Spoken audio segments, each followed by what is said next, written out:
Hello dear viewer, welcome to the new Megabase run. It's Factorio patch 2.1. The base currently has red and green signs up and running at 45 SPM. Today's challenge will be to dive into oil processing and to set up blue science packs. I also want to utilize modules and get to space as soon as possible. The strategy is to rush to Vulcanus and then abandon Nauvis completely. Because why stick around when all of the good space age tech is on the other planets? In order to make modules and blue science, we need red circuits. And for them we need a lot of plastic, which means these trees have to go to increase the oil drilling. Initially I only installed one pump jack to unlock the technology chain. The oil patch is actually really small, but I'm sure it will be sufficient to achieve my goals. Especially considering that I'm not planning to build the purple and golden science packs. Time to set up a small plastic subfactory. The blueprint uses the new inserter flipping feature to output plastic on both sides of the belt. The incoming coal splitter has to have output priority right. The coal supply of the boilers has to have priority. Else there's a good chance to brown or black out because of a lack of coal. Okay, let's feed the chemical plants with petroleum gas, and here's the plastic. I dragged the belt to the left, but I still haven't decided where to put the red circuit subfactory. Maybe over here, but you always have to leave some space in between the subfactories. Then you won't have trouble with belt routing. I will build the power poles first to not see the annoying no power icons.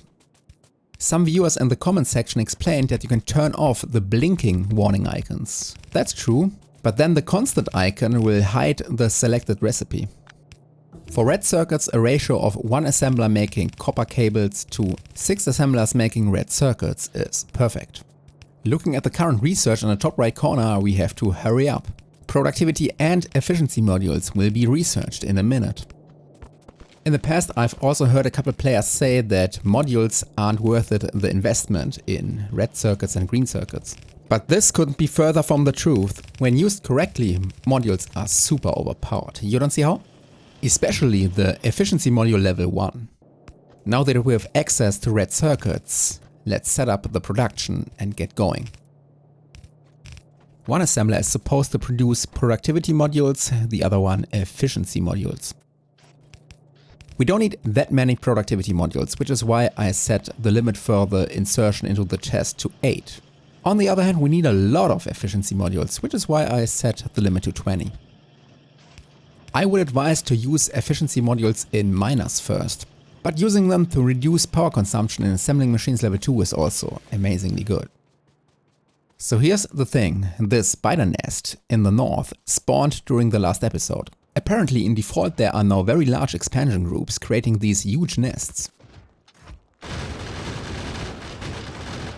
I cleared the buyer group that is guarding the nest. Now I go in using the overpowered shotgun.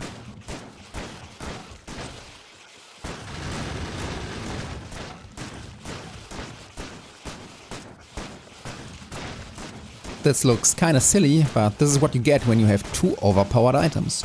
Heavy armor to make you basically invincible, and then a new shotgun.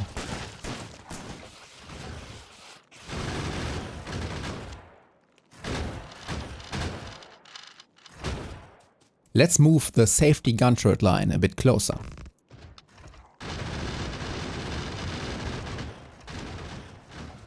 And here we go again.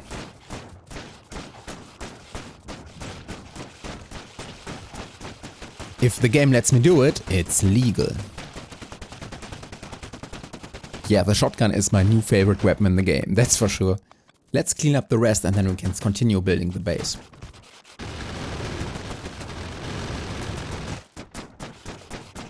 In the meantime we crafted a bunch of modules. Let's use them.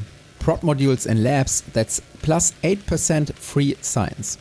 Without any major downsides. And efficiency modules should go into the mining drills. Next I want to get closer to the blue science pack. I already placed the blueprint for the engine subfactory. Now we need a good place for the actual science pack subfactory. I want it adjacent to the labs.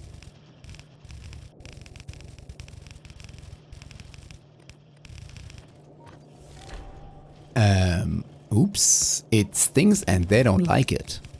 Even though I just got rid of this huge spider nest, there's suddenly an attack caused by pollution. But where exactly? Oh, I can see it. They attack the steam engines. A single biter. Okay. But this means there has to be another nest in the pollution cloud. Let's exterminate it. Oh, it seems to be far out in the boonies.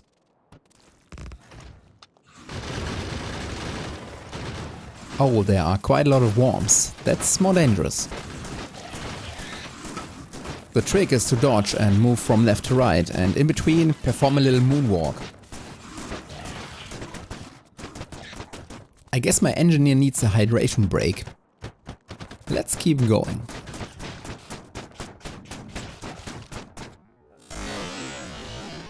Super easy, barely an inconvenience. Unfortunately, I'm now out of useful research. The next level of mining productivity requires the chemical science pack. On the other hand, weapon shooting speed and damage makes some sense, because it increases shotgun damage, and I'm sure we have to fight some more biters later on. And of course, later in space, more gun turret damage is very important when going to Vulcanus.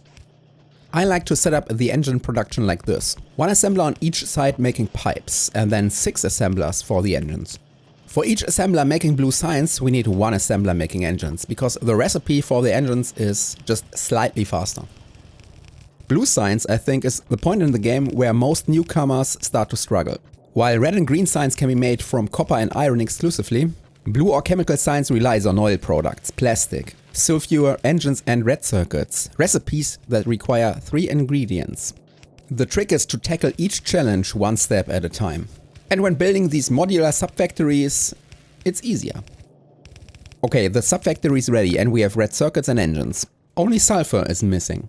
A single chemical plant will suffice.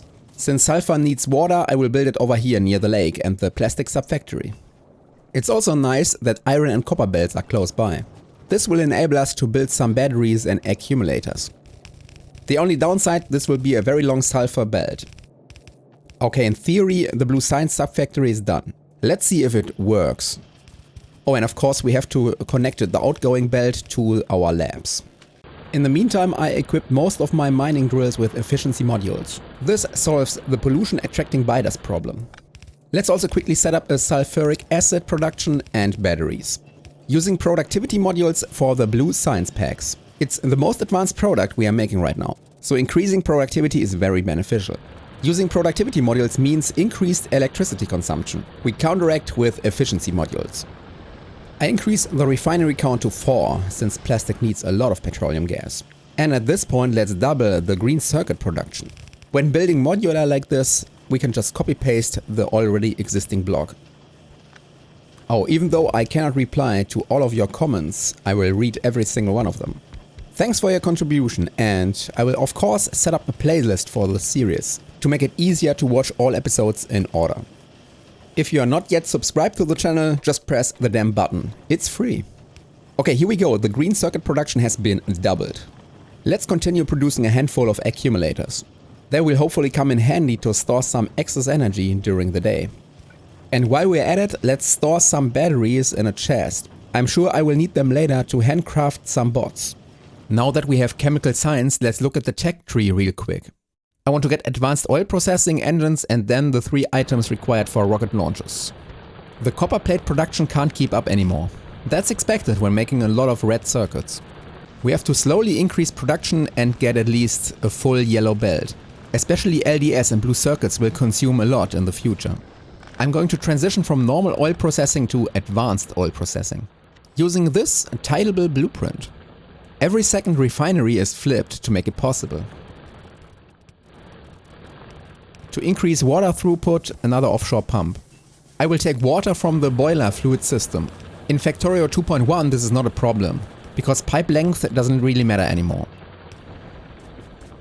I made another blueprint to collect gas, light oil and heavy oil. Pumps and circuit logic conditions included.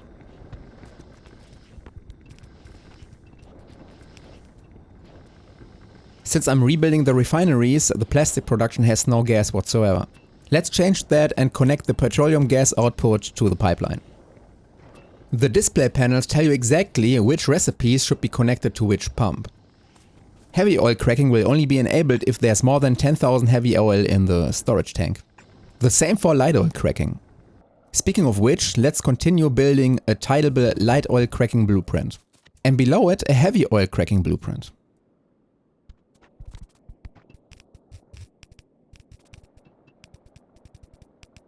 Connecting the pipes to the correct in and outputs is kind of a spaghetti mess. It ain't pretty, but it works. And if it works, it's not stupid. In the meantime, I decided to research and then craft modular armor. When landing on Vulcanus, I certainly want to have a rover pod and bots. Which means we definitely need an equipment grid. Engineer operational. Okay, moving on, I still forgot to connect some outgoing pipes. In post-production I realized I completely butchered the placement of this pipe. But close enough for government work, I guess.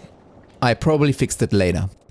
Finally, we still have to make lubricant to get electric engines. You probably think it's very hard to connect all of this to the green circuit and engine production. Not really, I will barely break a sweat about it. I'll just drop in engines and circuits by hand and call it a day. We need 200 to produce a rocket silo and a couple more to make some bots. In order to produce rocket parts, we have to set up the production of blue circuits. Let's put the subfactory over here because it's close to the green circuit production. Also, red circuits are close by and sulfuric acid. Before I build this thing, let's pre-plan and figure out where to put the LDS subfactory. And while we're at it, a factory for space platforms. And of course, rocket fuel. Rocket fuel only has one ingredient, light oil, which can be transported with pipes, so I guess I put the subfactory over here. The pipes can run through the forest down south. Let's build all of this.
If you take a close look, the lights are slightly flickering.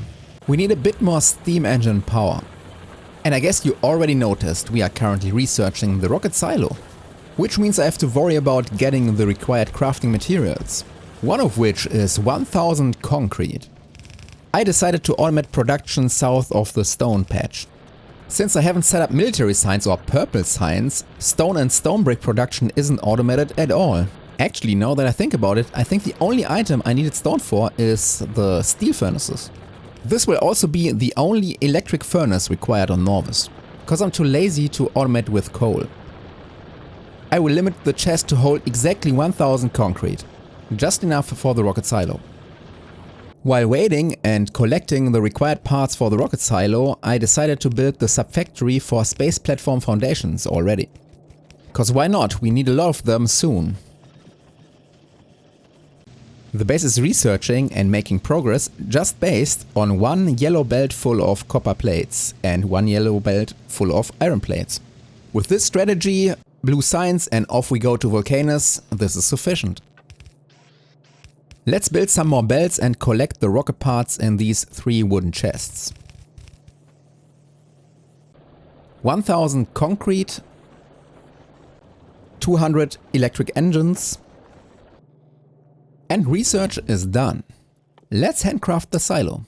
Usually some viewers ask how much total playtime has elapsed. At the end of the episode, this information is in the bottom right corner. Here we go, the rocket silo is ready. Let's insert productivity modules and start constructing. Factorio 2.1 added this beautiful animation on the rocket silo. It looks a bit like the construction of Starship. The rocket is ready, space awaits.